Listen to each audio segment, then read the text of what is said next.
Oke, bismillah. Assalamualaikum warahmatullahi wabarakatuh. Bismillahirrahmanirrahim. Alhamdulillahirabbil alamin. Alhamdulillah nahmaduhu wa nasta'inuhu wa nastaghfiruh. Wa na'udzu billahi min syururi anfusina wa min sayyiati a'malina. Allahumma sholli wa sallim wa barik ala habibina wa syafi'ina sayyidina wa maulana Muhammad wa ala alihi wa ashabihi wa man tabi'ahum ila yaumil qiyamah. Amma ba'du. Bismillah, kita lanjutkan ngaji kita. Bulan ini kita masuk ke sesi baru. Kita belajar tentang manusia. Cuma filsafat manusia kita awali dari aspek psikologinya. Perintah untuk belajar tentang manusia, khususnya aspek psikologi, ini kan perintahnya Al-Quran. Tengoklah fi anfusikum. Selain melihat afaki, melihat alam semesta, juga tengoklah dirimu, tengoklah nafasmu. Dan perintah ini sudah sangat baik dijalankan oleh para tokoh psikologi, baik dari dunia Islam maupun dari dunia Barat. Malam ini, bulan ini kita awali dari Barat dulu. Nanti ada sesi yang lain kita ketemu para filosof Muslim yang juga ngomong tentang psikis, tentang jiwa. Nanti kalau sudah lengkap wawasan kita, akan ketemu bahwa ternyata gagasan-gagasan tentang jiwa manusia itu sebenarnya tidak terlalu jauh berbeda, baik Barat maupun Timur, baik dari dunia Islam maupun dari tokoh-tokoh psikolog Barat. Ya karena memang yang dibaca hal yang sama. Biasanya bedanya istilah-istilah, kategori-kategori konsepnya. Tapi muatannya sebagian besar sama. Kalau tidak percaya, kamu belajarlah. Ya. Oke. Malam ini kita ketemu Carl Gustav Jung. Jadi filosof, psikolog. Sebenarnya awalnya beliau ini arkeolog, suka arkeologi. Kemudian suka juga kedokteran, nenek kakeknya dokter, ayahnya pendeta, pastor malahan. Ya, ayahnya pastor. Cuma Jung ini orangnya religius sebenarnya. Pada akhirnya bidang terakhir yang dia geluti, selain yang saya sebut tadi termasuk filsafat, dia masuk ke psikologi, khususnya psikiatri. Jadi Jung ini psikiater sekaligus dosen. Zaman mudanya, saya garis bawahi zaman mudanya, karena nanti dia ngalami titik-titik kayak Ghazali. Jadi dia ngalami keraguan, kegamangan, kebingungan akan eksistensinya. Jadi dia merasa hidupnya hampa, tidak punya makna. Ini usia-usia paruh baya, saat dia sukses. Jadi rasanya kok saya ini waras, opo gila ya. Itu mikir-mikir sampai gitu, maknanya hidupku itu apa. Jadi Jangan khawatir, kamu tidak akan sampai ke sana. Karena kamu malas mikir. Itu untungnya kita mikirnya nggak terlalu dalam. Jung ini sebelum dia mengalami semacam depresi itu dia aktivis juga. Dia aktif juga di dunia psikiatri, psikologi, psikoanalisis. Dia awalnya semacam bersahabat dan berguru pada Sigmund Freud. Tapi nanti di beberapa ide dia tidak cocok sama Freud. Satu ketika di satu seminar malah sampai gegeran. Di panel tapi terus gegeran sama Freud. Terus tidak akur. Mengembangkan konsepnya sendiri-sendiri.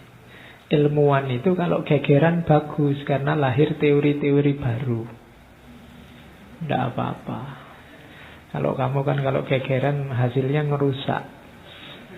Tapi kalau orang pinter itu gegeran tidak masalah. Beda pendapat, ayo, tidak apa-apa. Bila perlu harus beda pendapat biar lahir teori baru, konsep baru. Tidak jadi orang yang manutan saja. Tidak mentang-mentang muridnya Freud terus manut saja gagasannya Freud. Tidak cocok juga tidak apa-apa.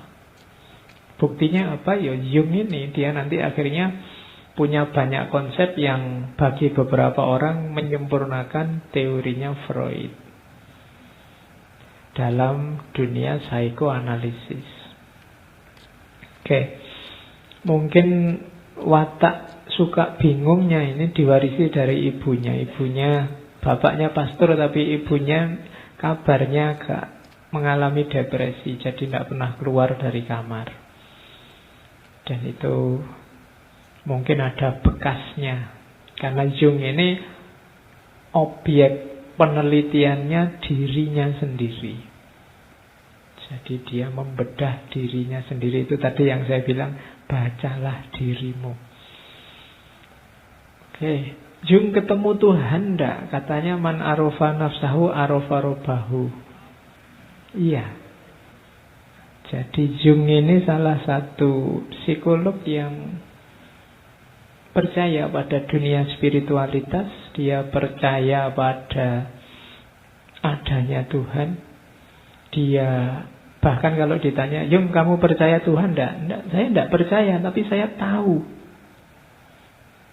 Jadi tahu bahwa Tuhan itu ada. Saya bukan hanya percaya. Kalau kita kan levelnya masih percaya. Kalau dia sudah level tahu. Satu kelas lebih tinggi dari kita. Karena level pengetahuan itu kan ya lebih mantap daripada hanya sekedar percaya. Kalau kamu tak ceritain di Gamping sana ada sate enak sekali, nah, itu kan karena saya yang ngomong terus kamu percaya kan.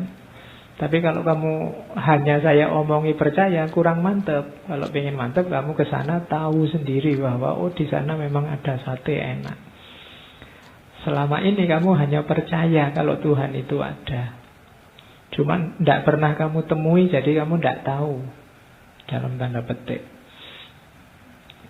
Jung ini bahkan disertasinya itu tentang kesurupan.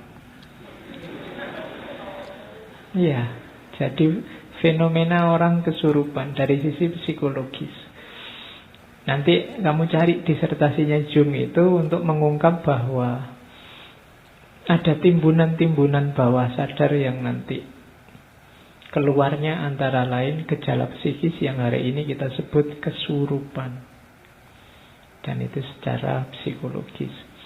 Jung juga konsepnya banyak menjelajah agama-agama. Katolik, Buddha, Hindu. Dia jelajahi semua dan dia sangat yakin ada state wilayah yang namanya spiritualitas, yang itu diri tertingginya manusia. Cuma malam ini saya tidak banyak ngomong tentang pandangannya Jung tentang agama. Di kesempatan lain kita omongkan karena harus agak panjang. Malam ini saya hanya bawa konsepnya tentang kepribadian. Ya ini nanti jadi dasar pandangan-pandangannya Jung yang lain. Oke, jadi itulah seorang Jung. Kalau dalam biografinya, yang bisa mengikat Jung sehingga tidak stres beneran, sehingga dia tidak mengalami kehampaan total bahwa hidupnya tidak bermakna, itu keluarga. Jadi dalam banyak hal dia merasa tidak bermakna, kecuali karena dia punya istri, punya anak. Paling tidak katanya Jung, aku ini masih bermakna bagi istriku dan anakku. Nah itu enaknya ndak jomblo itu di situ. Ya, kalau kamu ndak punya pasangan ndak ada sendenane, tapi ya punya istri, paling ndak kan bagi istriku aku bermakna, bagi anakku aku bermakna. Kalau kamu sendirian mau sandaran ke siapa? Oke. Bismillah, kita mulai ya. Pandangan-pandangan Jung tentang kepribadian. Secara umum itu gambarnya. Nanti gambar itu saya jelaskan per poin ke belakang. Cuma silahkan dilihat saja. Nanti yang mendengarkannya MP3 ya berarti tidak bisa lihat gambarnya. Dibayangkan saja melihat gambar. Nanti tiap poinnya saya jelaskan satu-satu. Jadi diri kita, bagian mental, bagian kepribadian itu isinya sebenarnya dua. Ada yang kita sadari, ada yang tidak kita sadari. Ini inspirasinya pasti dari Freud. Cuma nanti kalau Freud itu dua itu levelnya. Tapi kalau di Jung yang tidak disadari itu ada dua, sehingga jadinya terus tiga. Yang kita sadari itu ego, yang tidak disadari ada dua. Yang pertama personal unconsciousness, ketidaksadaran personal. Ada kolektif unconsciousness-nya hilang itu. Ketidaksadaran kolektif. Nanti kita lihat. Dan ketidaksadaran kolektif itu isinya 4. Archetype, anima atau animus, shadow, dan self. Yuk nanti kita bahas satu-satu. Jadi ternyata kalau di Freud kan ada bawah sadar namanya id. Itu personal. Tapi katanya Jung kurang ke dalam. Masuk lagi lebih dalam ada kolektif unconsciousness. Ketidaksadaran kolektif. Yang ini sifatnya diwariskan oleh nenek moyang. Yang juga membentuk kepribadian kita. Yuk nanti kita lihat pelan-pelan. Jangan kesusu. Kalau bahasanya anak sekarang dilemesin aja, jangan kaku-kaku. Kamu tidak usah mencurang mikir serius, nanti malah tidak masuk. Ya, kamu harus santai, terbuka, nanti bisa masuk. Oke, kita lihat ya. Ego. Ego ini jiwa sadar. Kalau ini kalian hari ini sekarang duduk baca buku, nulis, minum, itu kan dilakukan dengan sadar. Persepsi-persepsi, ingatan-ingatan, pikiran-pikiran itu kan sadar. Loh sekarang sudah 8:30 itu kan sadar. Ini ego. Kelihatan di luar, ngontrolnya gampang. Kamu mau apa? Ingin mikir apa kan gampang. Ego ini penting karena dari ego lah kita membangun identitas dan kontinuitas. Kalau ada pertanyaan siapa aku atau siapa kamu, jawabannya ya berdasarkan ego selama ini. Filsafat ego dibahas panjang lebar serius antara lain oleh Iqbal dulu. Jadi dengan ego ini kan kamu identifikasi, oh saya di sini mahasiswa Pak, saya di Jogja ini belajar. Kalau Di kampus saya mahasiswa, kalau di rumah saya anak, kalau di mall saya konsumen, kalau di ini kan ego. Kamu membangun identitasmu berdasarkan kesadaranmu. Jadi ego isinya kumpulan gagasan, kumpulan tingkah laku yang kita kontrol, kita kuasai, kita tampilkan secara sadar. Hujan-hujan gini enaknya ngapain ya? Itu kan sadar, kamu bisa mikir. Besok pagi enaknya kemana ya? Itu kan sadar. Nah, itu level ego. Oke. Kalau ini mudah, level sadar. Ada lagi isinya ego itu ini. Ini yang disebut fungsi jiwa. Jadi kalau ada yang tanya mental itu isinya 4 itu.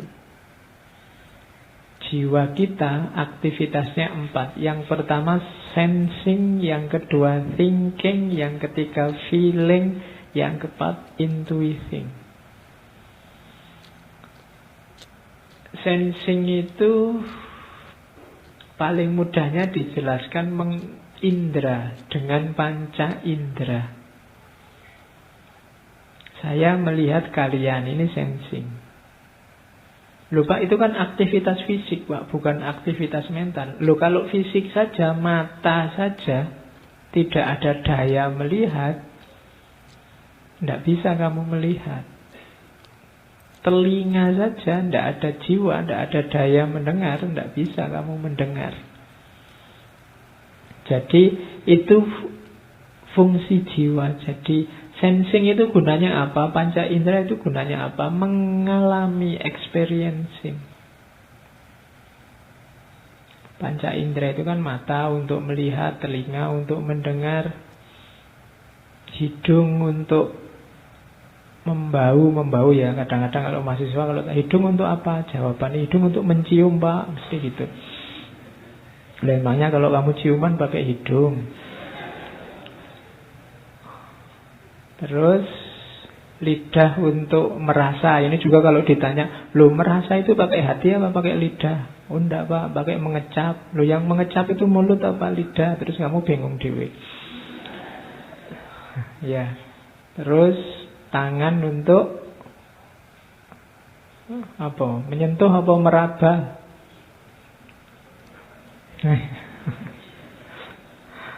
Nanti kalau tak tanya lagi, yang menyentuh dan meraba itu tangan apa kulit?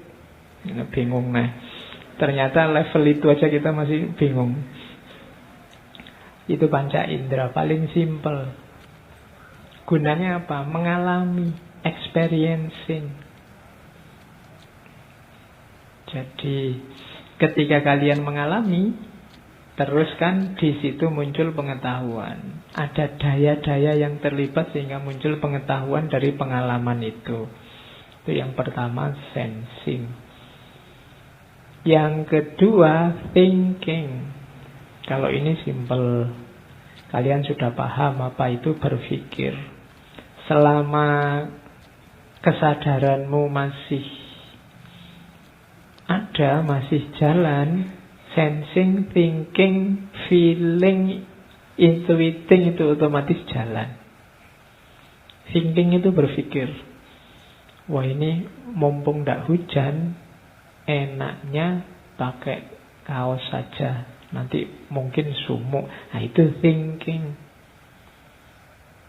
Otakmu itu sebenarnya organ tubuh yang paling capek itu akal otak.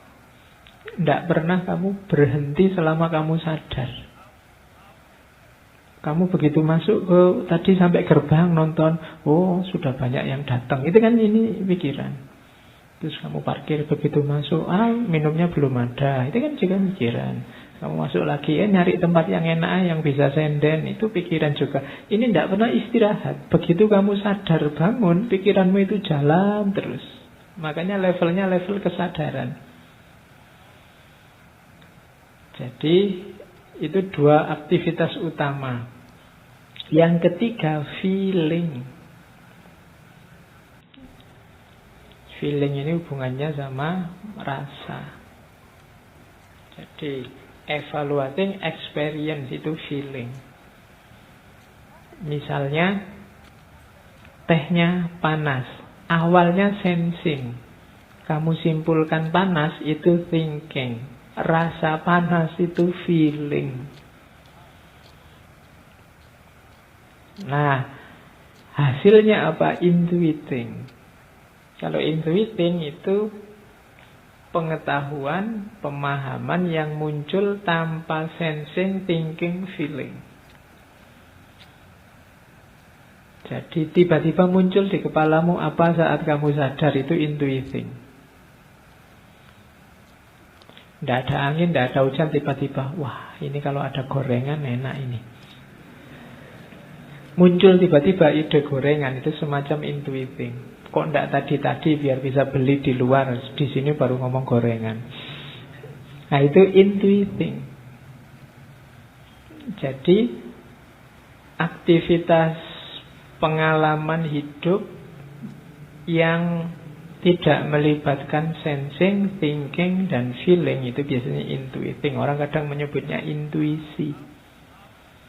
Intuisi itu tanpa sensing, tanpa thinking, tanpa feeling, tapi lahir pengetahuan. Jadi dapat pengetahuan. Muncul tiba-tiba dalam kondisi sadar, itu intuiting. Oke, jadi saat kita sadar, jiwamu sibuk dengan 4 itu. Terus modelnya apa? Ego yang sadar itu, ini teori selanjutnya terkenal sekali dari Jung tentang extraversion dan introversion. Kalian pasti sering dengar istilah ada orang yang introvert dan extrovert. 2 tipe kepribadian. Ini namanya sikap jiwa kalau katanya Jung. Ya ureanya panjang, tapi ringkesnya itu. Introvert itu biasanya orangnya pendiam, suka menyendiri. Terus ndak suka ngobrol ringan, ndak ada gunanya, dia males. Ngomong cuaca, hujan ya, dingin ya, ndak penting. Ngapain ngomong ndak ada gunanya, ya semua sudah tahu, sekarang musim hujan. Jadi tidak suka basa-basi, tidak suka beramah tamah. Jadi wajahnya pokoknya datar, lurus, tidak suka, tidak ekspresif, polos pokoknya. Kalau bahasanya game itu poker face. Oke, jadi tidak suka rame-rame kayak gini. Mungkin dia duduknya di pojok-pojok gitu kalau ada. Kalau ada temennya ketawa, dia alah gitu aja ketawa. Ya, loh iya itu cirinya orang introvert. Dia tidak nyaman dengan keramaian. Dia lebih suka sedikit orang atau malah sendirian dia suka. Tidak suka diganggu. Kalau diganggu dia sebel, dia pengennya menyendiri. Itu biasanya orangnya introvert, pendiam. Terus awas biasanya. Dia selalu lihat lingkungan sekeliling. Selalu waspada. Sebelum ngomong dia mikirnya panjang. Jadi banyak berpikir sebelum ngomong. Itu antara lain cirinya itu. Kalau sudah ngomong biasanya serius, terus to the point, tidak mau basa-basi. Kalau sudah jengkel nggak bisa diajak ngobrol, diem aja. Mau dari mana mas? Dari tadi. Ya, itu sebenarnya kalau ada orang jawab kayak gitu, maksudnya apa? Sudahlah kamu nggak usah tanya-tanya, minggirlah. Jadi bukan urusan dia ingin ngelucu ya, memang kamu minggir, jangan deket-deket. Males aku jawab pertanyaanmu, kan gitu. Jangan ganggu. Kok jalan saja mas? Ya emangnya ngerangkak misalnya. Ya, pokoknya jawabnya apa enak ngono. Dia pinginnya sendiri. Itu orangnya kecenderungannya introvert. Yo ilustrasinya begitu, tapi maksudnya pendiam. Tidak suka keramaian. Jadi ya kalian bisa meraba dirimu, lebih suka banyak teman atau lebih suka sendiri. Kalau lebih suka sendiri, ya nanti kecenderungannya mungkin introvert.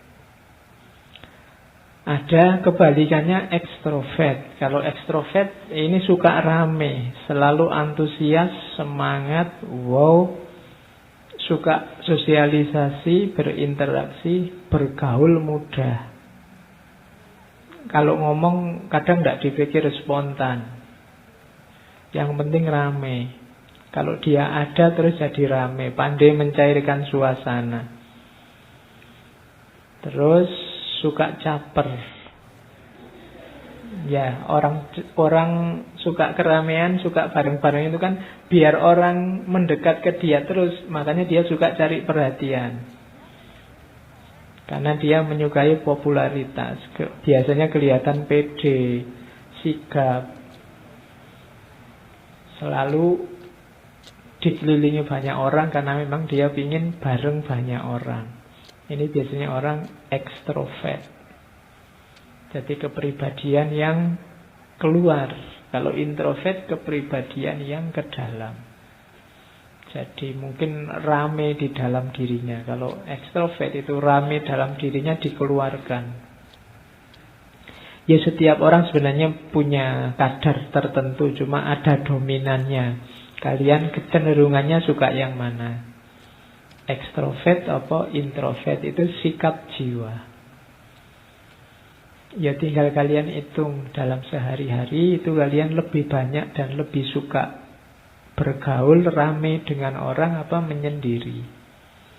Ya nanti kelihatan lah ya. Kalian juga begitu. Kalau lihat temanmu introvert atau ekstrovert, ya harap dimaklumi karena itu watak, sikap.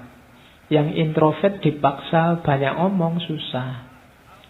Kebaliknya yang ekstrovert kamu suruh diem lebih susah lagi.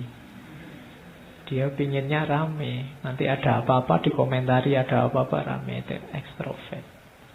Kalau nonton sepak bola sama orang ekstrovert enak. Kalau sama orang introvert diem dia, tidak bisa teriak-teriak. Ya, malah mungkin dia tidak suka bising, berisik.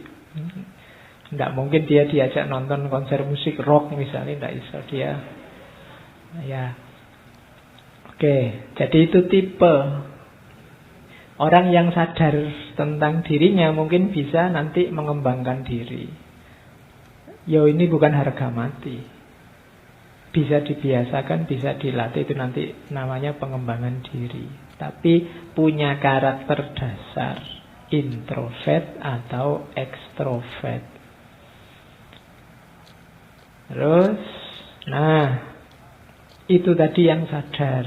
Jadi dalam kesadaran tadi ada sikapnya jiwa, ada fungsinya jiwa, yang itu berada dalam ranah namanya ego.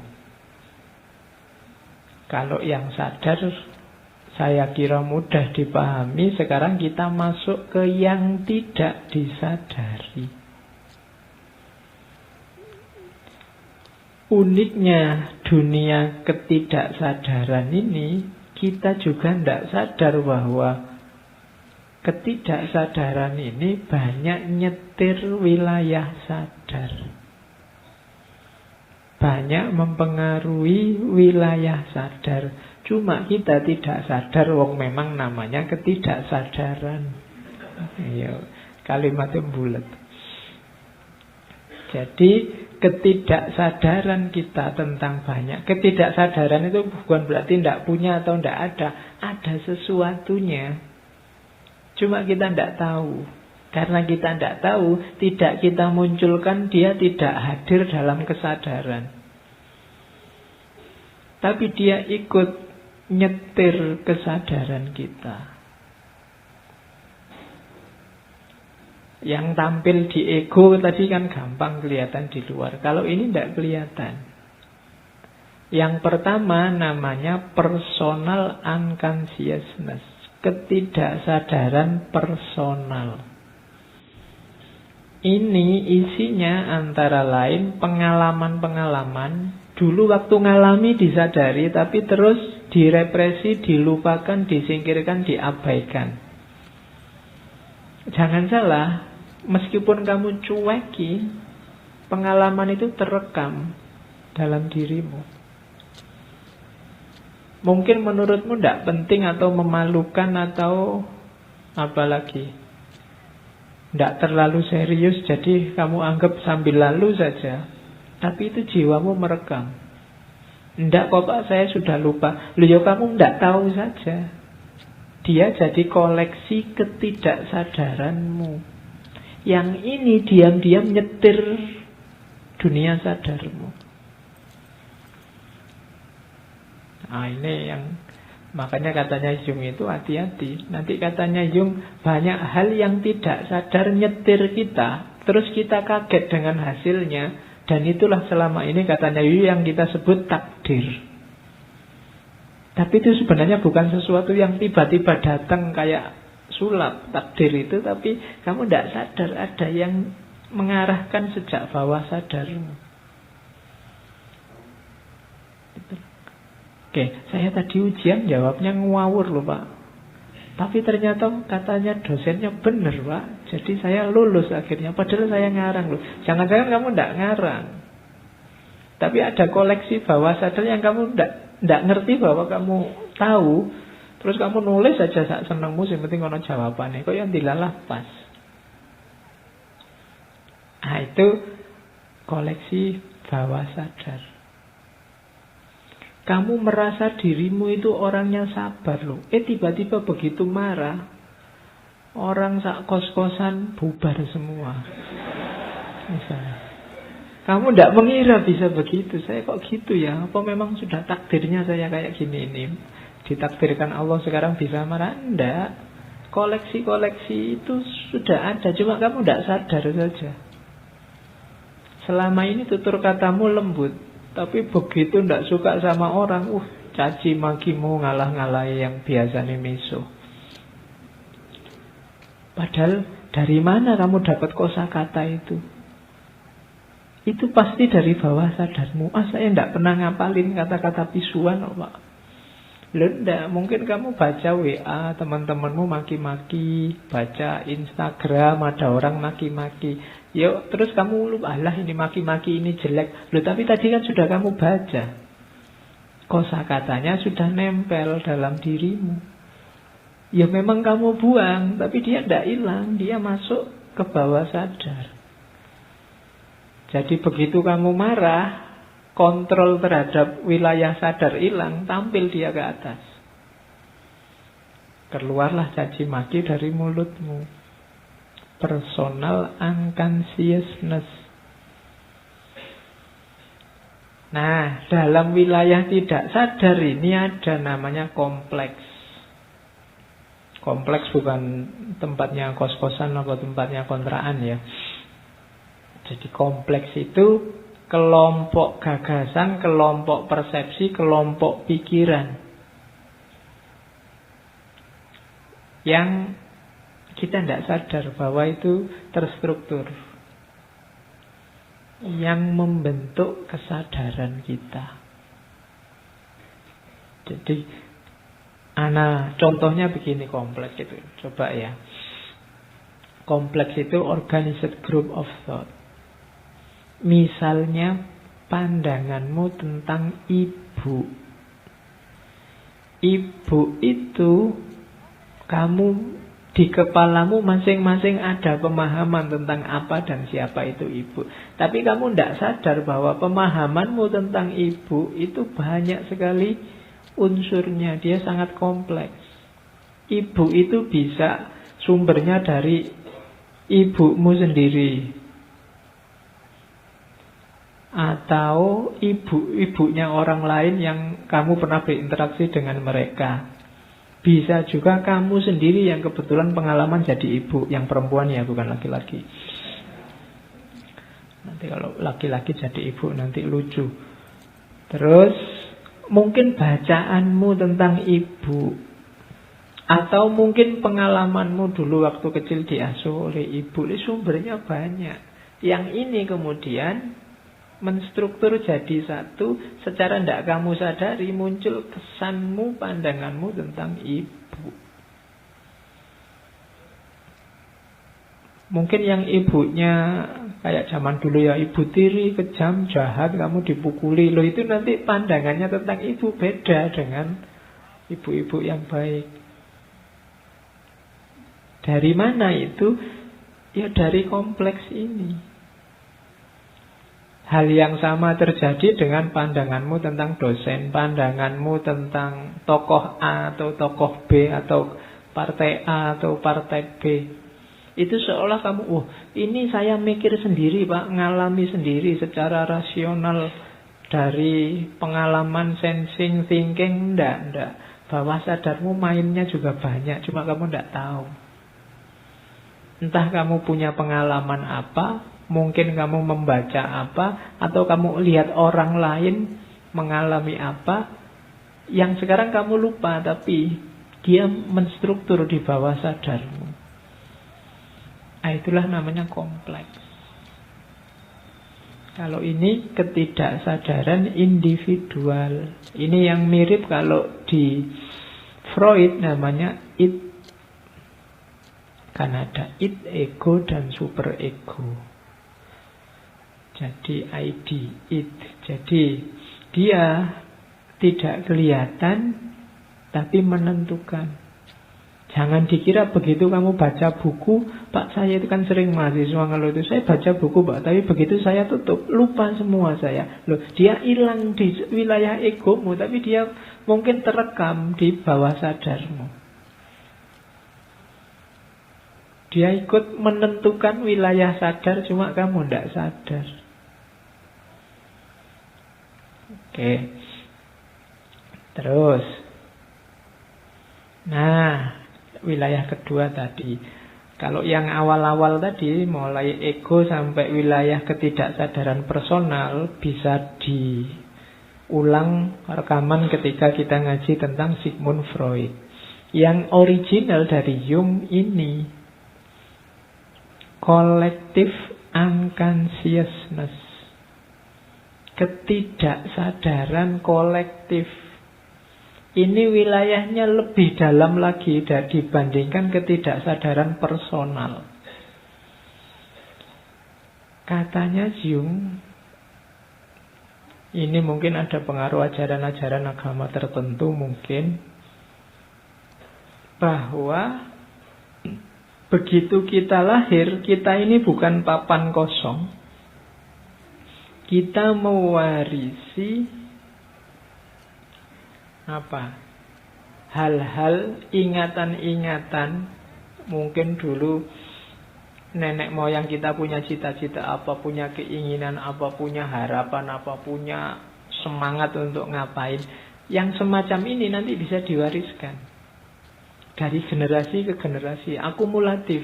Katanya Jung, ada sisa psikis perkembangan evolusi manusia yang menumpuk dari generasi ke generasi. Dan ini, apalagi yang ini, yang tadi aja nggak disadari, apalagi yang ini. Collective unconsciousness. Itu yang bikin misalnya kadang-kadang kamu heran, kok bisa ya orang Yahudi itu seperti itu semua. Mungkin cerdik, cenderung agak tricky, kemudian kok bisa ya etnis ini kok sukses terus kalau bisnis.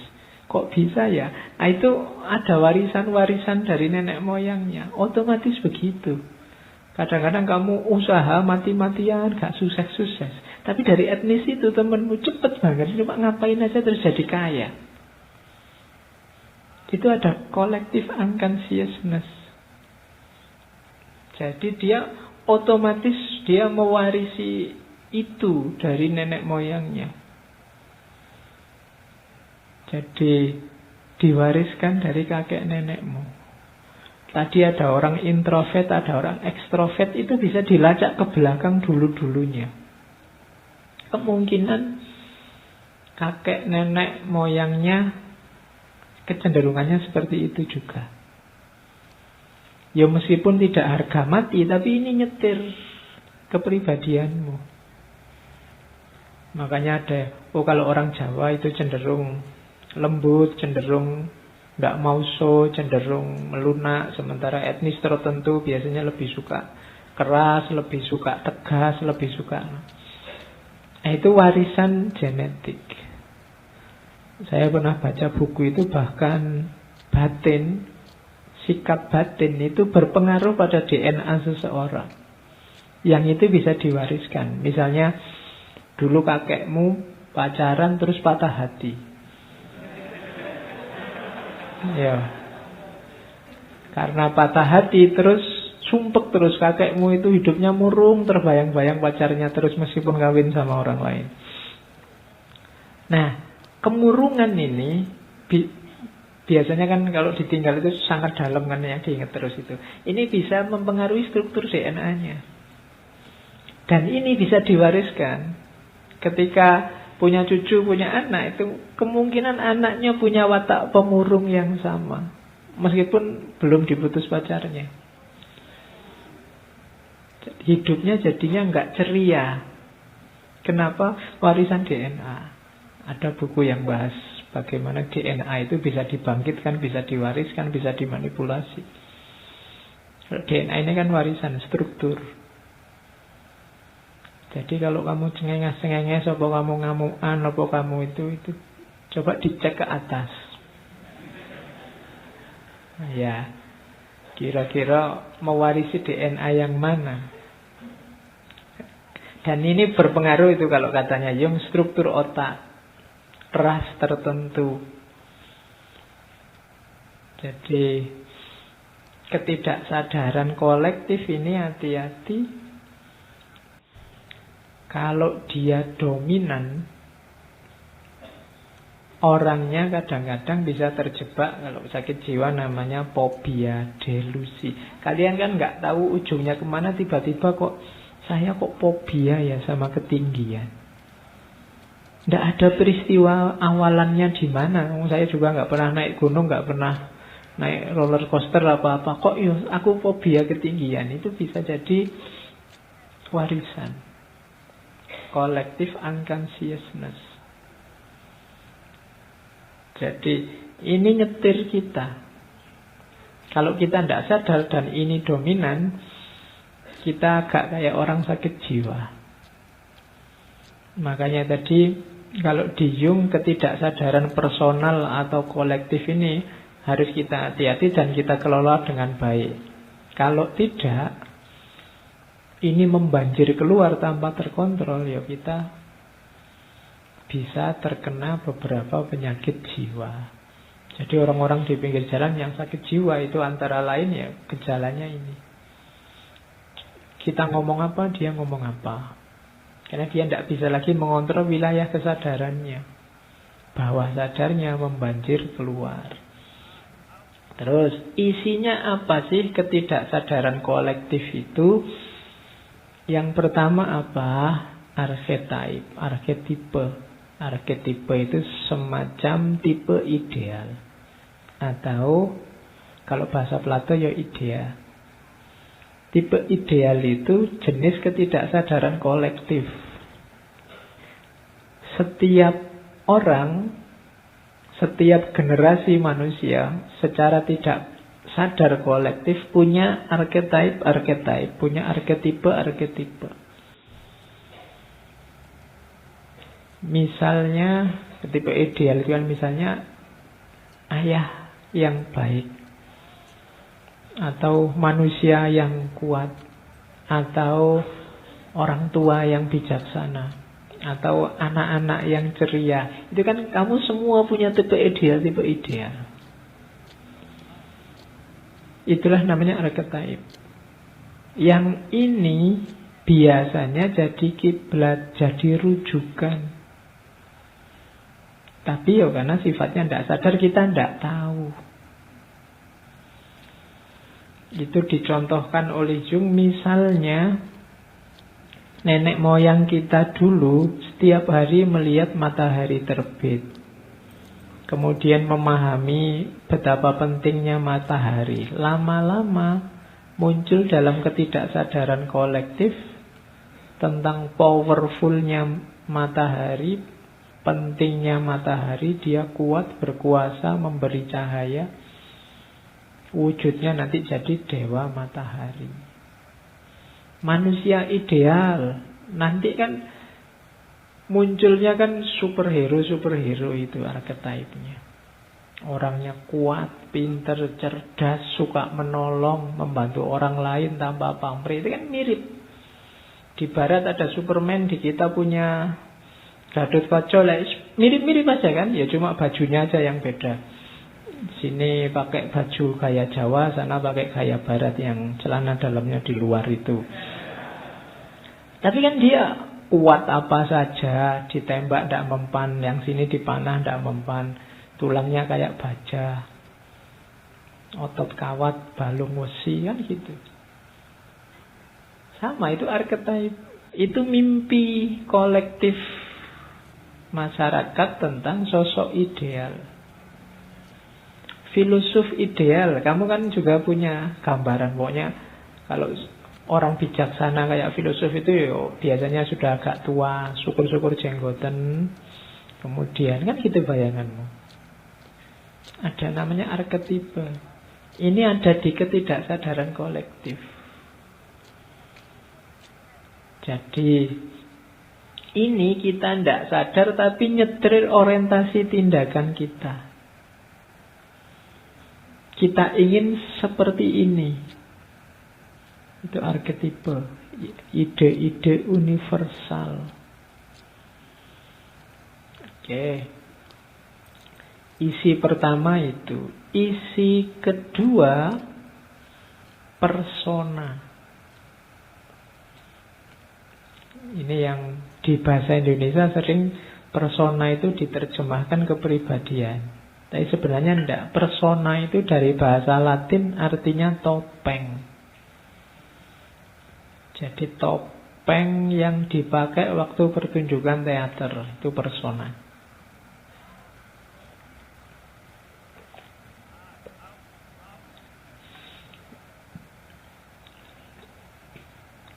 Jadi kita hidup tiap hari,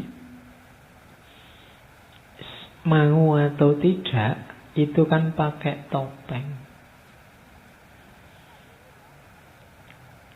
Kemarin-kemarin kan kalian merasa bahwa pakai topeng itu tidak otentik. Tapi di teorinya Jung ini, kalau kamu tidak pakai topeng, kamu tidak bisa hidup bersama orang lain. Gitu loh. Misalnya di ngaji sini saja, kalian posisinya sebagai yang mendengarkan, saya yang ngomong. Itu kan kalian mau tidak mau sekarang harus pakai topeng. Kalian sebagai mahasiswa yang ikut ngaji, anak patuh yang duduk berjam-jam menghadap ke sini, itu jadi topeng. Kalau boleh kan kamu pengennya sambil tiduran bawa bantal biar saya ngomong, kamu kan. Tapi kan kamu tidak bisa. Kamu terpaksa harus duduk bersilo, sikile gringgingan terus. Itu kan jadi kamu tidak ingin begitu. Berarti apa? Kamu ke sini pakai topeng. Di kampus juga begitu kan. Saya mahasiswa, mau ngerokok tidak berani, ada dosennya. Karena di sana ada larangan ngerokok, akhirnya kamu di kampus nggak ngerokok. Ini janjinya topeng. Padahal kamu pingin ngerokok, di sana tidak boleh. Di rumah kamu jadi anak, mau tidak mau konsekuensinya anak itu ya harus patuh sama orang tua. Orang tua nyuruh A ya A, orang tua nyuruh B ya B. Ini kan mau kamu di rumah pakai topeng jadi anak. Di kampus kamu pakai topeng jadi mahasiswa. Di masjid kamu pakai topeng jadi orang soleh. Kalau ke masjid kan kamu gayanya kan kalau orang soleh. Padahal kamu ya nggak mau gitu. Kalau bisa sholat itu mau tidak seribet itu misalnya, nggak serumit itu. Tapi kan tidak boleh, ada aturannya. Jadi dan kamu ikut aturan itu. Topeng-topeng ini nanti yang dikenal sebagai persona. Jadi inilah jembatan yang menghubungkan kita dengan lingkungan sekitar. Ini tidak terelakkan, katanya Jung. Mau tidak mau, kita harus pakai topeng. Kalau kamu asli menunjukkan keinginanmu, dirimu apa adanya, ya kadang cocok, kadang tidak dengan lingkunganmu. Kayak misalnya, Pak ngaji ini kalau tidak hujan gini sumuk, saya itu ingin nyopot baju ya misalnya. Tapi kan kamu tidak bisa. Kenapa? Yang lain nanti kabur kalau kamu nyopot baju. Aturannya memang di sini harus pakai baju kan gitu. Kamu nggak bebas. Kalau kamu ingin bebas, kamu jangan masuk ke sini, masuk di kamarmu, kamu bebas. Kamu tidak butuh topeng lagi. Tapi apa bisa lepas topeng? Tidak. Kamu lepas satu topeng, ganti topeng yang lain, katanya Yu. Jadi kita hidup ini dari topeng ke topeng. Aslinya gimana? Aslinya ya topeng itu. Tidak ada yang tidak topeng. Kenapa? Kamu kan selalu mengidentifikasi diri. Begitu kamu masuk kamar tadi bebas, kan kamu akan bilang, oh inilah orang bebas. Lah ya itu sekarang topengmu. Kamu sekarang pakai topeng sebagai orang bebas. Ya. Jadi problemnya bukan kamu pakai topeng atau tidak, tapi pakailah topeng yang baik. Yang relevan dengan hidupmu. Kan itu. Jadi ini juga ada di ketidaksadaran kolektif. Di tengah masyarakat ada aturan-aturan pertopengan ini yang kamu harus patuhi. Kalau enggak, kamu bisa dianggap jelek, dianggap cacat oleh masyarakat. Kamu enggak ikut rumus anak yang baik, oh kamu bisa diusir dari rumah. Kamu tetap harus pakai topeng yang baik. Dari mana rumus anak yang baik itu? Ketidaksadaran kolektif. Jadi masyarakat punya rumusnya sendiri meskipun tidak disadari. Jadi hati-hati, kita harus bisa milih topeng yang baik. Masalahnya apa sih dengan topeng itu? Masalahnya bukan kamu jangan pakai topeng atau harus pakai topeng. Saya bilang tadi kamu pasti tak pakai topeng. Cuma hati-hati, ada bahayanya juga kalau kamu salah pakai. Salah pakai itu seperti apa? Yang pertama biasanya orang itu ketika dia terbiasa dengan satu topeng, terus dia mati-matian mempertahankan topeng itu, dan di mana-mana dia pakai topeng itu. Oh ini bahaya kalau sudah kayak gini. Bisa sakit jiwa. Bahwa saya suka ngasih tahu kamu filsafat, aku senang sekali pakai topeng filsafat itu. Tapi begitu pulang ketemu anak-anakku yang SD, kan topeng filsafatnya harus tak copot. Dan sama anakku sing SD aku ngomong filsafat, tidak nyambung. Bahwa kamu ustadz mungkin kamu biasa khutbah Jumat, iya. Tapi begitu pulang ke rumah ngobrol nongkrong di angkringan sama tetanggamu, kan kamu tidak harus khutbah Jumat di situ. Nanti di angkringan kamu khutbah qala Allah Ta'ala ngono. Bahwa khutbahmu enak iya, tapi waktu ngangkring ya tidak usah khutbah. Pakai topeng yang lain. Ada orang yang fanatik dengan topengnya karena dia seneng dengan topeng itu dan di mana-mana dipakai. Ya kalau cocok, kalau tidak cocok, kamu bisa dianggap sakit jiwa atau jangan-jangan memang sudah sakit jiwa. Ya kalau kamu khutbah ning angkringan kan memang dianggap orang gila. Maka kritislah dengan topengmu, apa cocok apa enggak. Kapan topeng itu dipakai? Gitu loh. Hari ini kan banyak konflik karena orang lupa membaca topengnya dan lupa menanggalkan topengnya. Harusnya kamu mainnya sebagai apa, tapi sekarang main sebagai apa. Sehingga harmoninya kacau. Ada orang yang satu topeng dibawa kemana-mana, padahal tidak harus begitu. Bahwa kamu misalnya calon PNS, itu kan cuma di satu topeng hidupmu, bagian hidupmu tertentu. Di bagian yang lain kamu bukan calon PNS, bukan CPNS. Jangan dipakai terus topeng CPNS itu. Gitu loh. Jangan dipakai terus kamu santri ngaji filsafat itu ada. Ya kalau waktu ngaji gini kamu santri ngaji filsafat. Tapi nanti waktu kamu ngapain sudah jangan dipakai topeng itu lagi, tidak nyambung. Nanti kamu ngantri bensin marah-marah diserangi orang. Duh, aku ini santri ngaji filsafat kok ngantri bensin diselip misalnya. Ya tidak ada hubungannya.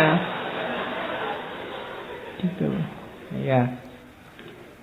Karena saya pernah ngantri bensin, ada dosen ngantri diselip orang marah-marah. Aku ini dosen loh gitu.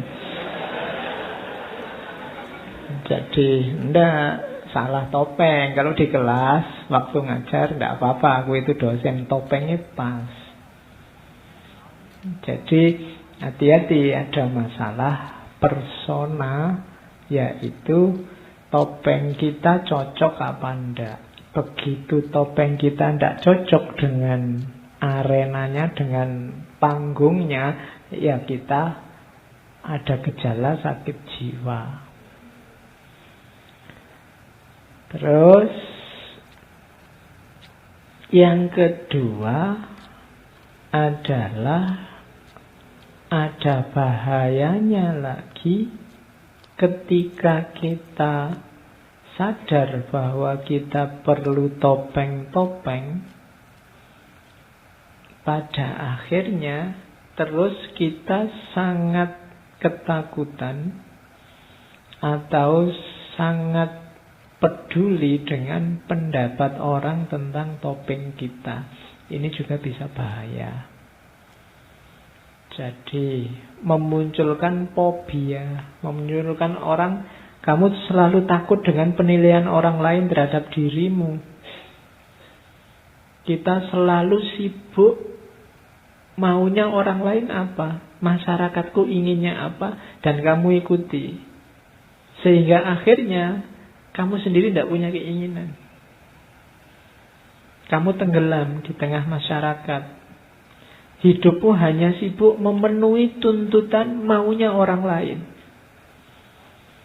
Ini juga sakit jiwa juga dalam tanda petik. Jadi bahwa kamu pakai topeng ya, tapi keputusanmu pakai topeng apa untuk situasi apa, itu kan harus keputusanmu sendiri. Hari ini kan kita, orang lain itu sangat menyusahkan dalam ranah tertentu. Maka hati-hati, jangan kehilangan dirimu. Topengmu benar tapi kamu kehilangan dirimu, yang ditopengi apa terusan? Jangan kehilangan jati diri. Orang lain berhak komentar, tapi komentarnya orang lain tidak selalu cocok, tidak selalu benar dengan situasimu. Iya, kamu dengarkan, tapi tidak harus semua dipedulikan. Jadi kalau yang pertama tadi kamu tidak melihat situasi, pakai topeng cocok apa tidak sesuka hatimu. Yang kedua kebalikannya, kamu terlalu peduli situasi sehingga kehilangan jati dirimu. Dua-duanya jelek dalam dunia pertopengan. Jadi kamu harus sadar dengan topeng yang kamu pakai, tanpa kehilangan jati diri, meskipun juga tetap relevan dengan kehidupan sehari-hari masyarakat. Jadi itu yang dimensi collective unconsciousness yang kedua, yang dikenal sebagai persona. Terus ini yang unik, ketidaksadaran kolektif dalam diri kita ada unsur anima atau unsur animus. Kalau anima itu sisi feminin yang ada dalam seorang pria yang tidak disadari. Kebalikannya animus itu sisi maskulin yang tidak disadari ada pada perempuan. Jadi yang laki-laki kan kesadaranmu adalah kesadaran laki-laki itu pasti. Tapi ada ketidaksadaran kolektif yang kamu, namanya ketidaksadaran, kamu tidak sadar ada sisi feminin dalam dirimu. Kebalikannya dalam diri perempuan ada sisi maskulin.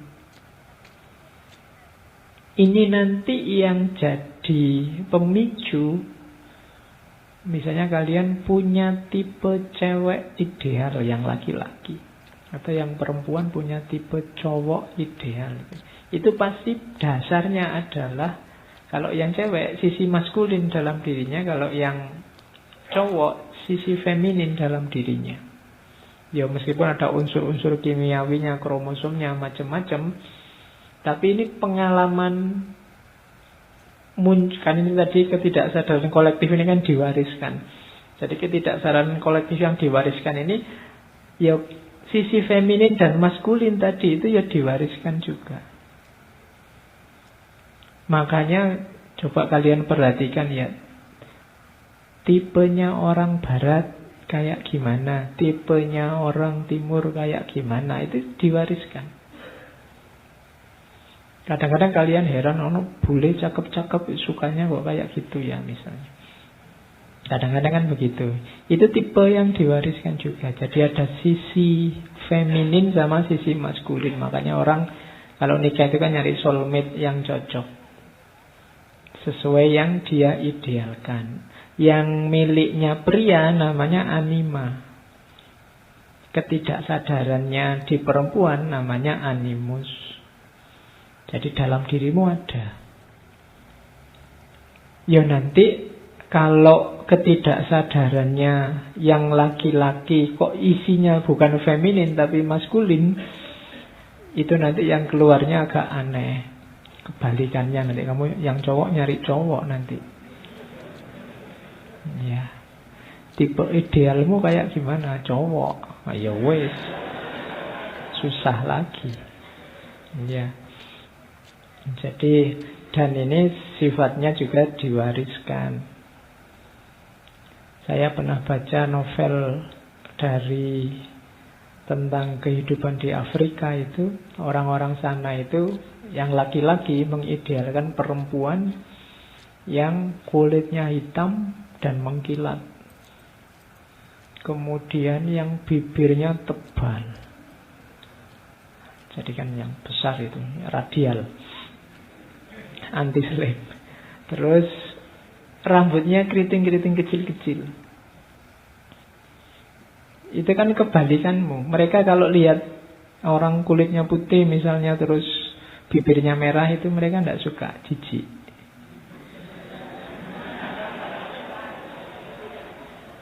Iya, kok kayak gitu ya, jijik. Mungkin bagi orang sana begitu. Mereka sukanya yang hitam, kulitnya berkilat-kilat, rambutnya keriting, bibirnya tebal. Sip itu. Kata orang Afrika loh. Itu kan diwariskan. Selera ini kan diwariskan. Mungkin orang Jawa juga punya selera sendiri, orang luar Jawa punya selera sendiri, yang laki-laki punya ideal sendiri, perempuan punya ideal sendiri. Ini kalau ditanya mesti ya susah keluarnya. Kenapa? Ini ketidaksadaran kolektif. Jadi kamu tidak ngerti bahwa ini seleramu itu. Kadang kamu nyari alasannya kan susah. Apa sih yang kamu sukai dari dia? Tidak tahu Pak, ya suka aja. Itu ada unsur anima dan animus tadi yang cocok. Dan itu ada rekaman-rekamannya. Mungkin dari sisi wajah enggak, tapi nenek moyangmu merekam bahwa perempuan yang baik itu perempuan yang sabar, maka mungkin parameternya sabar. Atau kayak orang zaman dulu, kayak di India itu perempuan yang baik itu kalau dulu yang subur. Jadi bisa punya anak banyak. Dan itu nanti parameternya kan, makanya zaman dulu itu perempuan cantik itu kan gambarnya bukan yang langsing-langsing, yang perutnya rata, tapi yang perutnya agak besar sedikit. Coba lihat patung-patung Ken Dedes, patung itu kan perutnya agak besar sedikit. Dan mereka tidak sibuk senam, yoga, tidak macam-macam gitu. Karena cantik itu versi zaman dulu memang begitu. Yang kayak gitu, yang perutnya agak besar sedikit, itu simbol bahwa mereka subur, bisa punya anak banyak. Dibandingkan yang mungkin kurus-kurus, kerempeng, langsing itu. Yang sekarang diidolakan manusia hari ini, yang langsing-langsing itu. Itu anima sama animus. Ada pewarisan-pewarisan. Jadi ini ketidaksadaran kolektif. Kalau saya tanya kamu di level sadar, enggak Pak, saya enggak begitu, saya rasional loh Pak. Iya. Makanya kamu gak dapat sampai sekarang. Galilah anima dan animusmu untuk nyari pasangan. Oke. Nah, kalau tadi kan yang positif-positif, hati-hati ada ketidaksadaran kolektif, jenisnya namanya shadow, bayangan. Ini yang disebut dark side, sisi gelap. Dalam dirimu ada sisi gelap, cuma kamu tidak sadar. Jadi sisi gelap seseorang isinya insting-insting primitif negatif, kejahatan, kemarahan, keserakahan. Kalau pakai bahasa ilmu jiwanya Islam ini nanti yang bahaim sama sabuiyah. Jadi unsur jiwa kebinatangan dan kebuasan. Setiap orang pasti punya sisi gelapnya. Cuma dia tidak sadar, kamu merasa dirimu baik terus. Padahal tidak. Ada sisi gelapmu. Kenapa kamu tidak tahu bahwa kamu punya kejelekan ini? Karena biasanya ini disembunyikan. Ini kebalikannya persona tadi. Kalau persona kamu tampilkan, kamu tunjukkan ke orang lain. Kalau shadow ini kamu sembunyikan. Biar orang lain tidak tahu. Dia tidak disadari, direpresi. Pokoknya diakun tidak. Nah, ada namanya defense mechanism. Defense mechanism itu mekanisme kalau orang nuduh kamu jelek. Sebelum orang nuduh kamu jelek, kamu nuduh orang lain dulu jelek. Itu namanya defense. Biasanya apa defense mekanismenya? Ini sebenarnya teori dari Freud. Defense mekanismenya shadow itu proyeksi. Proyeksi itu sebelum kamu dituduh serakah, kamu nuduh orang lain dulu serakah. Jadi yang salah orang lain, bukan kamu. Itu namanya kamu proyeksikan sisi jelekmu ke orang lain. Kayak ada orang misalnya memperkosa. Loh jelas dia salah memperkosa, tapi kan dia masih, loh saya memperkosa sih, ya mungkin salah, tapi kan dia pakai rok mini sih salahnya. Dia, sehingga saya tertarik untuk itu. Jadi harus orang lain yang salah, jangan aku. Kenapa? Karena shadow ini disembunyikan, direpresi. Jadi untuk mengatasi itu dia defense. Defense itu memproyeksikan orang lain yang salah. Jadi kalau ada orang kok nyalah-nyalahin yang lain terus, kemungkinan dalam dirinya ada kejelekan yang dia ungkapkan keluar itu. Cuma itulah defense mekanismenya. Sebelum dituduh hoax, nuduh orang lain dulu hoax. Itu defense mechanism. Sebelum dituduh bohong, cari dulu bagian orang lain, sisi kebohongannya mana. Nah, ini kalau individu per individu gampang, tapi kalau massal bisa jadi perang. Misalnya, ras ini itu jelek, ras ini itu curang, ras ini itu penjahat semua, ras ini itu rusak semua, bisa perang. Atau agama ini, agama rusak semua, harus dimusnahkan. Aliran ini, itu aliran ini semua. Itu kan awalnya defense mechanism. Tapi karena sifatnya massal bisa melahirkan perang. Jadi pelajari dirimu di aspek defense mechanism ini. Biar kamu sadar bahwa kamu juga punya sisi gelap. Tidak cuma orang lain yang jelek. Kamu juga punya aspek-aspek kejelekan. Jadi hati-hati dengan gaya proyeksi ini. Jeleknya di kita cuma yang kita timpa kesalahan orang lain.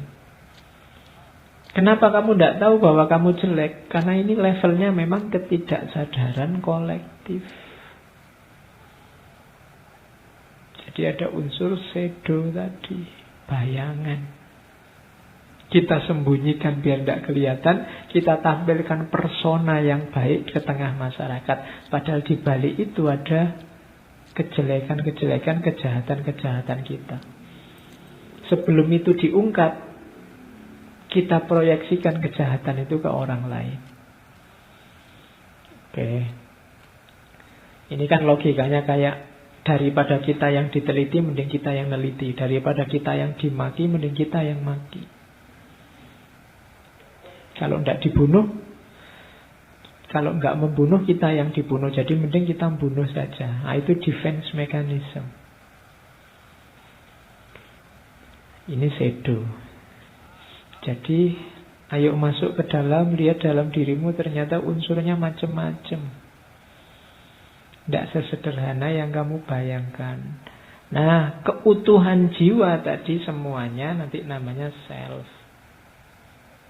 Self ini jiwa yang utuh, terkontrol, ideal, lengkap. Itu namanya self. Kalau tadi bawah sadarmu terkontrol, kesadaranmu terkontrol, jiwamu akan utuh, lengkap. Kemudian mengalami namanya self-realization, realisasi diri. Jadi membentuk ideal-ideal.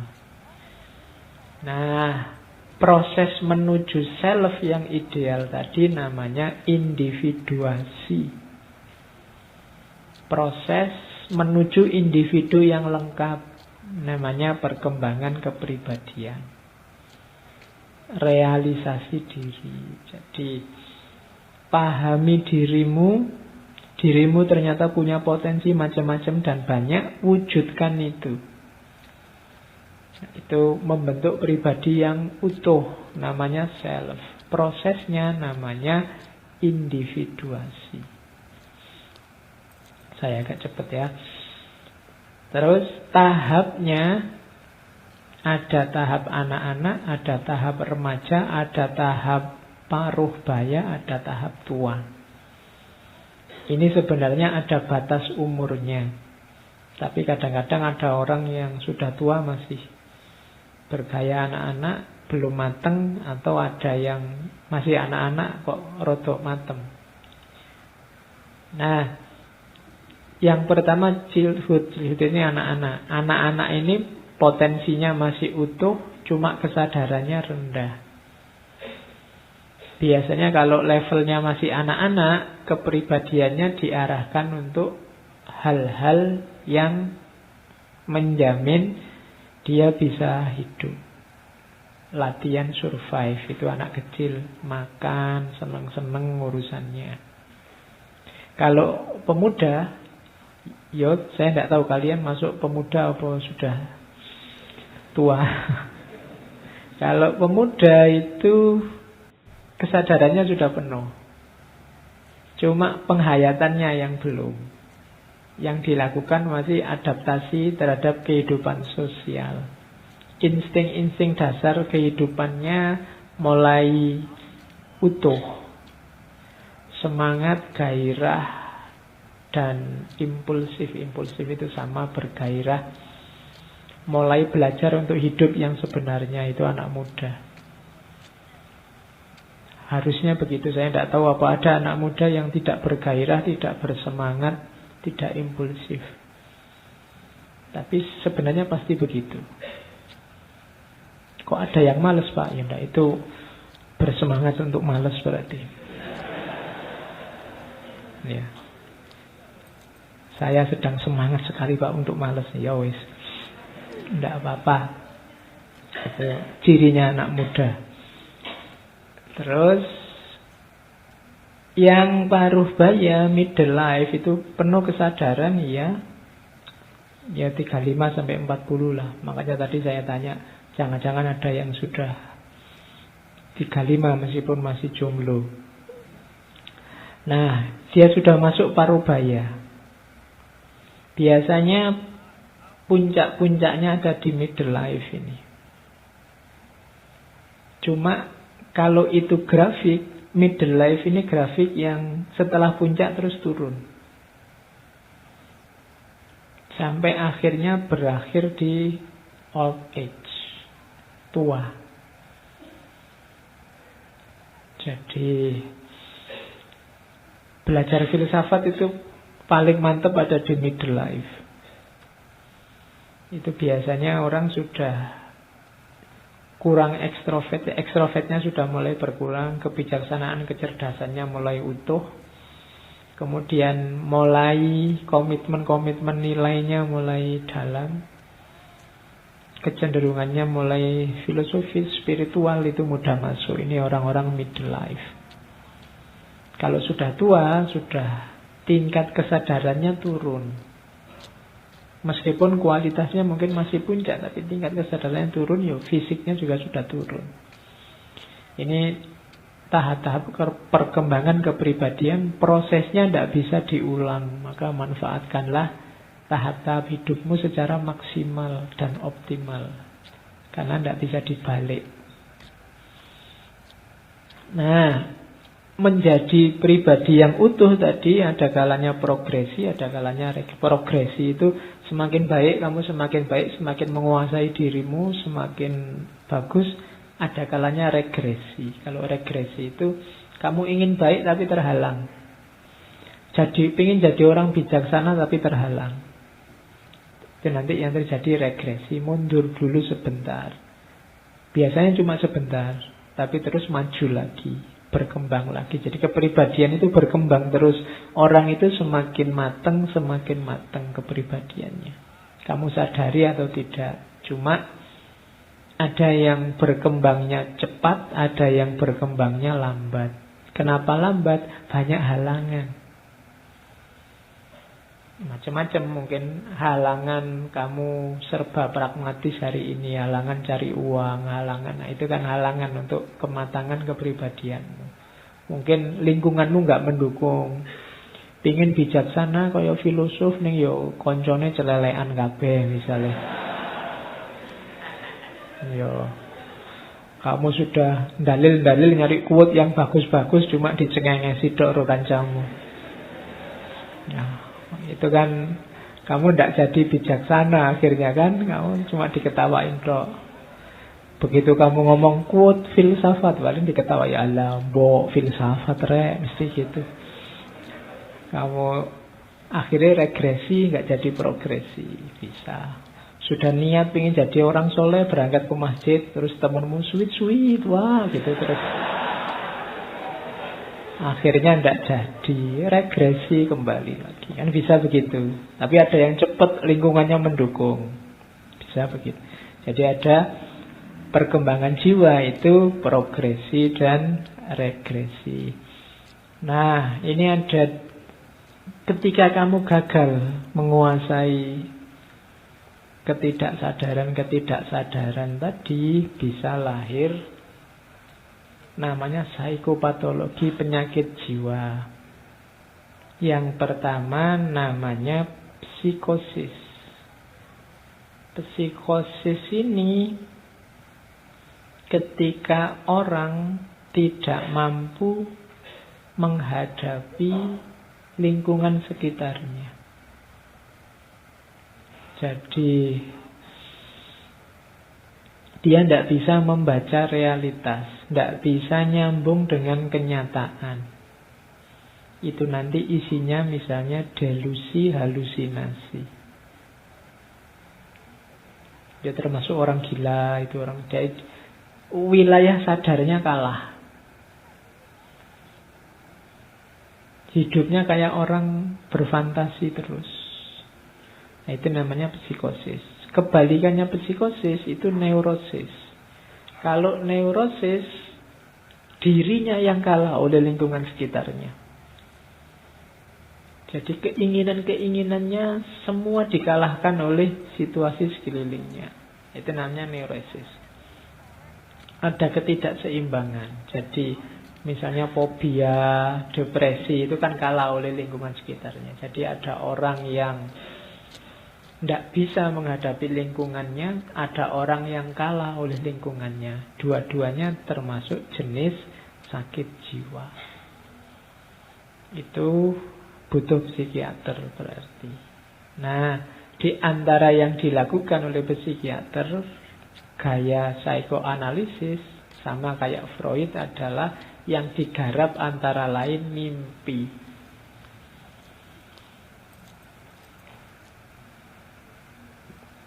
Jadi di mimpi itu, ini melanjutkan teorinya Freud, meskipun di beberapa bagian agak berbeda. Pahamilah, katanya dunia psikoanalisis, mimpi itu mengungkapkan sesuatu. Jadi mimpi itu tidak semata-mata iseng. Tidak ada mimpi yang iseng. Tidak ada maknanya. Setiap mimpi itu mengungkapkan bagian tertentu dari jiwamu. Biasanya yang tidak disadari. Ya karena dia muncul dalam kondisi kamu tidak sadar. Misalnya ketika sudah lama kamu tidak ingat sama mantanmu, tiba-tiba dia hadir di mimpi. Itu dari bawah sadar dia muncul. Dia ada di koleksi bawah sadarmu, sekarang muncul. Tapi kalau kamu kangen nih, kamu ingat, biasanya malah tidak muncul. Kenapa? Dia muncul di kesadaran. Wong sudah kamu ingat, ya tidak muncul lagi sudah. Nah, itu biasanya jadi mimpi itu biasanya, yaitu bahasanya metafor. Makanya harus dipahami, ditakwilkan. Setiap mimpi, kamu jangan menakwilkannya, jangan ini. Kan kadang-kadang kira-kira mau terjadi apa, Pak? Tapi pertanyaannya, ini mengungkapkan bagian jiwamu yang mana? Ini tentang apa dalam hidupmu, mimpi itu? Ada yang bawah sadar isinya apa kira-kira dari mimpimu itu? Nah, itu maunya psikoanalisis. Jadi mimpi itu bahasa yang harus kamu ungkap, karena dia mengungkapkan sesuatu. Fungsinya apa sih mimpi itu? Mimpi itu biasanya punya dua fungsi. Yang pertama fungsi kompensasi.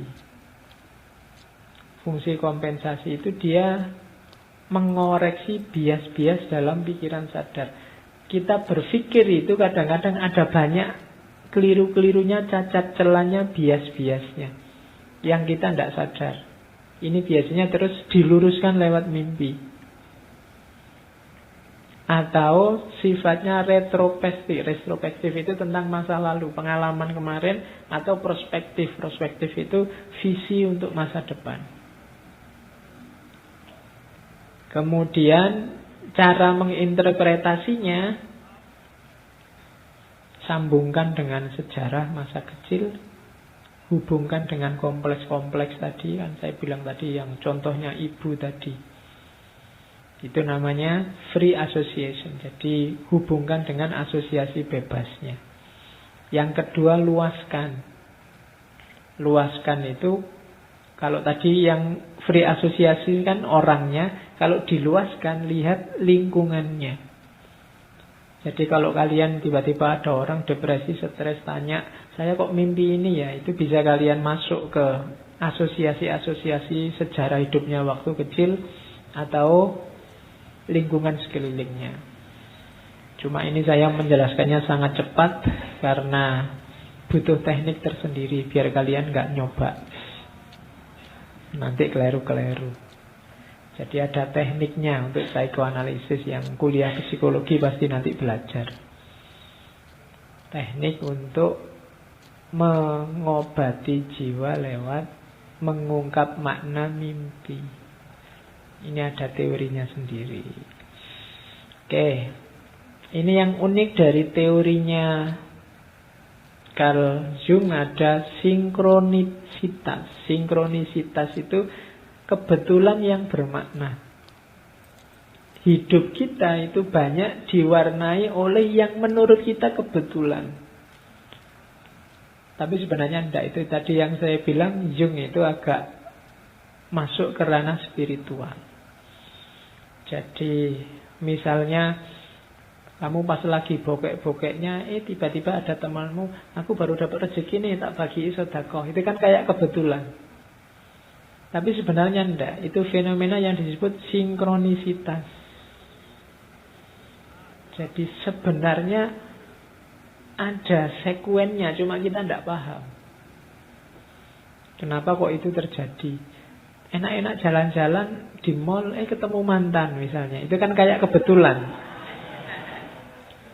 Tapi sebenarnya kalau katanya Jung, itu namanya sinkronisitas. Jadi dua pengalaman yang seolah-olah kebetulan, tapi sebenarnya bermakna. Kadang-kadang disebut kedipan mata dari alam semesta. Ya. Jadi alatnya memang bukan akal, bukan pengalaman indrawi. Alatnya intuisi. Jadi memang kalau kamu pahami, loh kok bisa ya kita ketemu sekarang dan di sini. Bisa saja, kenapa tidak?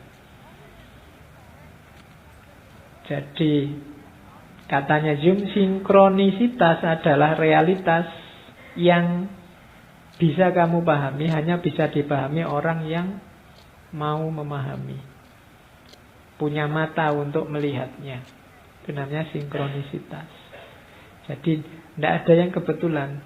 Kamu baru saja ngomong orangnya, tiba-tiba orangnya datang. Itu kan, wow, umurnya panjang ini. Nah, ya kalau di psikologinya Jung itu namanya sinkronisitas. Ada mekanismenya sendiri, dia bisa jadi semacam itu. Oke. Katanya Jung, itu tadi teori-teori ya. Sekarang kita ambil hikmah-hikmah dari Jung. Katanya Jung, thinking is difficult. That's why most people judge. Mikir itu susah, makanya banyak orang malas mikir. Senengannya menghakimi. Jadi sukanya menilai, tidak suka menganalisis. Nanti psikologinya Jung kan dikenal sebagai psikologi analitik. Cuma memang berpikir itu susah. Makanya katanya Jung, thinking is difficult, that's why most people judge. Karena mikir itu susah, banyak orang bisanya menghakimi.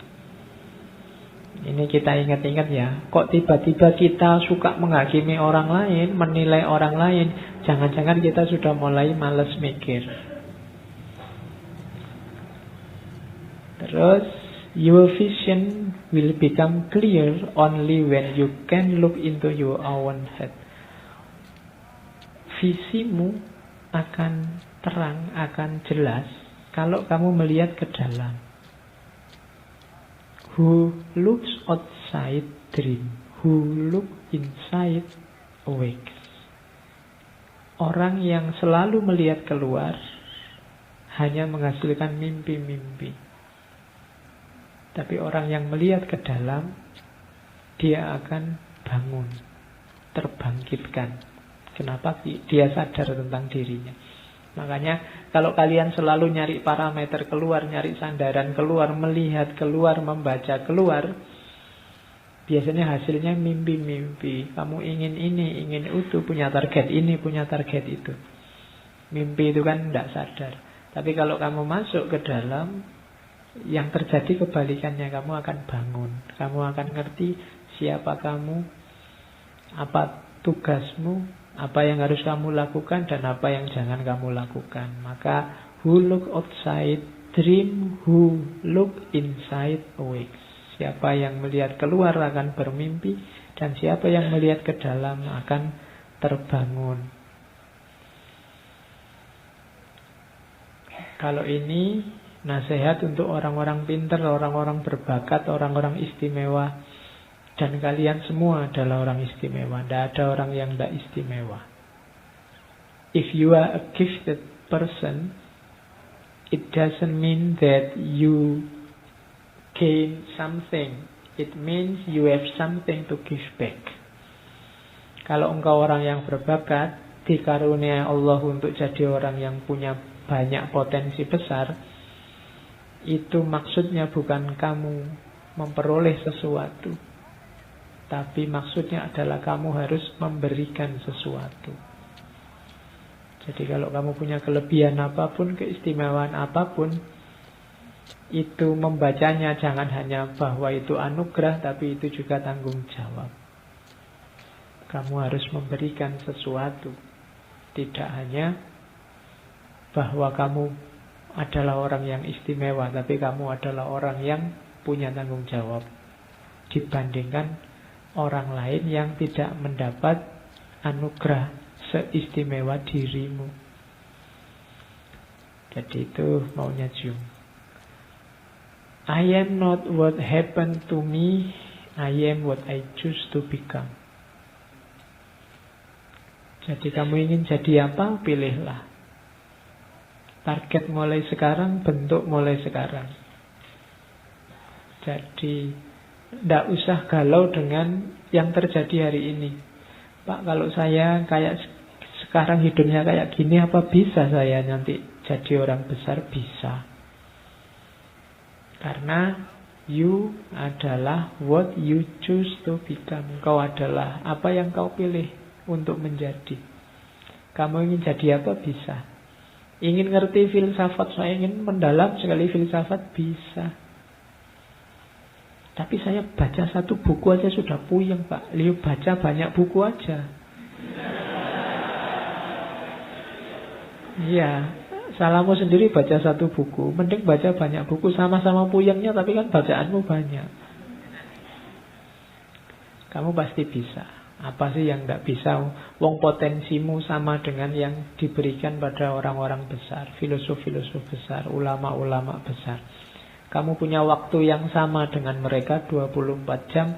Kamu punya kapasitas yang sama dengan mereka, punya akal yang sama, punya panca indera yang sama, punya rasa dan intuisi yang sama. Cuma mungkin mengelolanya saja yang berbeda. Maka kelolalah secara baik, pilihlah jadi orang baik. Nah, kalau ingin jadi orang baik, ada jalan mudah, antara lain apa? Teman. We may think that we fully control ourselves. However, a friend can easily reveal something about us that we have absolutely no idea about. Kita mungkin berpikir bahwa saya itu sadar, Pak, mengontrol hidup saya, semuanya aman, beres, sudah tak kontrol. Tapi temanmu bisa menunjuk satu hal dengan mudah apa yang kamu tidak paham tentang dirimu. Kadang-kadang temanmu bisa ngomong, kamu itu kalau ngomong sinis loh. Nah, itu yang ngerti temanmu, bukan kamu. Kamu merasa ngomongku biasa-biasa saja kok. Temanmu yang tahu. Jadi maka kamu butuh teman, kamu butuh sahabat untuk bisa semakin baik. Karena kita ini terbatas, ternyata setiap orang punya ketidaksadaran yang sangat banyak. Orang lain mungkin bisa mengungkap sedikit banyak ketidaksadaranmu. Kamu kalau pidato itu mesti ada dehemnya. Satu kalimat dehemnya 3 kali. Itu kan temanmu yang ngerti. Kadang-kadang bolak-balik itu kan kamu tidak sadar. Tapi temanmu bisa mengingatkan. Nggak usah terlalu banyak sekali-kali ganti A misalnya. Ya, itulah gunanya teman. Jadi saling menasehati. Ini yang menurut saya spiritual. We have forgotten the age-old fact that God speaks chiefly through dream and vision. Kita sekarang tidak akrab lagi sama Tuhan. Kenapa? Kita banyak lupa bahwa di masa lalu Tuhan itu biasanya berkomunikasi dengan kita lewat mimpi dan vision. Vision itu pandangan-pandangan, pencerahan-pencerahan. Kenapa kita tidak menguasai lagi wilayah dreams, wilayah vision, penglihatan, tercerahkan. Kita lupa caranya. Itu yang membuat kita tidak komunikasi lagi sama Tuhan. Tuhan jadi jauh. Kita tidak nyambung lagi sama Dia. Kita tidak bisa ngobrol lagi. Kenapa kok Tuhan tidak ngomong ke kita? Karena kita juga tidak nyapa Dia. Atau jangan-jangan Tuhan setiap hari ngomong, tiap hari menyapa kita, cuma kita tidak bisa membaca, nggak bisa menangkap. Kita lupa nenek moyang kita dulu, para nabi zaman dulu, para ulama, para aulia itu bisa langsung berkomunikasi. Kalau bahasanya Jung, through dreams and vision, melalui mimpi-mimpi, melalui visi-visi. Visi itu lewat intuisi yang saya bilang tadi. Tiba-tiba ada pandangan, oh iya ini mungkin yang baik itu ini, itu visi namanya. Sumbernya pasti dari Allah. Maka ayo menghidupkan lagi wilayah-wilayah kedalaman sehingga kita bisa menyapa bersama dengan Tuhan. The word happy would lose its meaning if it were not balanced by sadness. Kata-kata bahagia itu tidak akan bermakna kalau tidak diimbangi oleh kesedihan. Kebahagiaan itu jadi bermakna kalau ada kesedihan. Kalau hidupmu 100% bahagia, bahagia itu tidak ada nilainya. Mungkin tidak jadi bahagia. Kalau bahagia terus, itu ya bahagia itu berarti kan terus biasa. Tidak lagi jadi bahagia. Yang membuat bahagia itu rasanya nikmat luar biasa apa? Ada kesedihan. Ada kegagalan. Kalau mahasiswa itu mulai semester 1 sampai lulus nilainya A terus, nilai A itu kurang menggembirakan. Oh ya dia sudah, kalau dikasih tahu Mbak sampean dapat A loh. Biasa aja Pak. Nggak kaget. Kan bisa begitu. Kenapa? Karena sejak awal dia dapat A terus. Tapi A itu akan sangat membahagiakan kalau kemarin dapat E terus. Makanya imbangannya sadness. Jadi maksudnya apa? Kamu jangan mengeluh kalau pas dapat jatah sadness. Jadi jangan marah, jangan mengeluh. Ini nanti imbangannya ada kebahagiaan pasti. Sebaliknya juga kalau sedih terus Pak, nanti kesedihan itu jadi biasa. Wong ya ndak ada bahagianya kan biasa aja. Kamu ndak sedih tiap hari ditinggal pacar, biasa aja, sudah sering. Ndak apa-apa. Wong ya sering kan jadi ndak sedih. Kesedihan juga ada maknanya kalau ada imbangannya kebahagiaan. Maka menghadapi bahagia atau sedih tidak harus sampai segitunya. Biasa saja. Dia bermakna justru karena saling mengimbangi. Itulah logikanya orang hidup. Ini buat yang baru putus.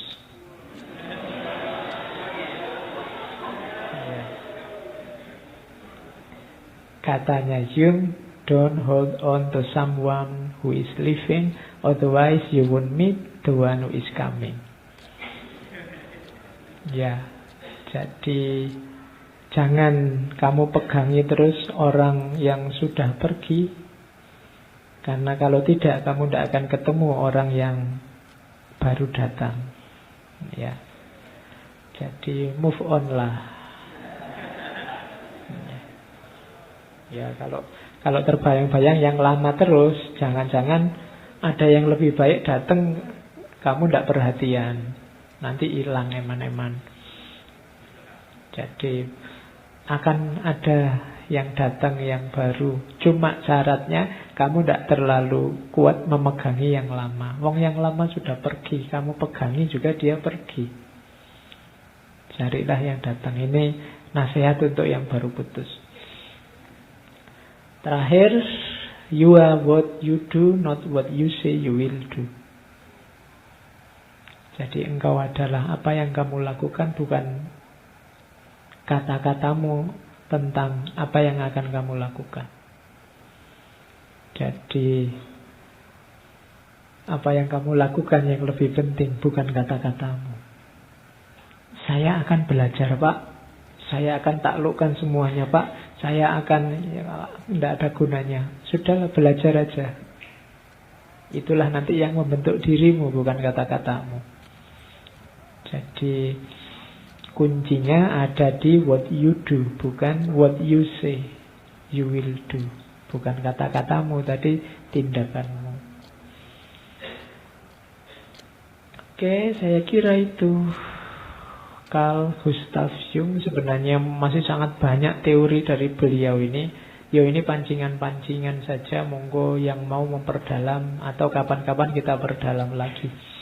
Termasuk saya tadi janji kapan-kapan kita ngomong pandangannya tentang agama.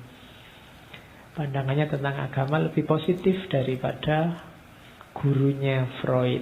Kalau Freud kan agak negatif memandang agama, kalau Jung lebih positif.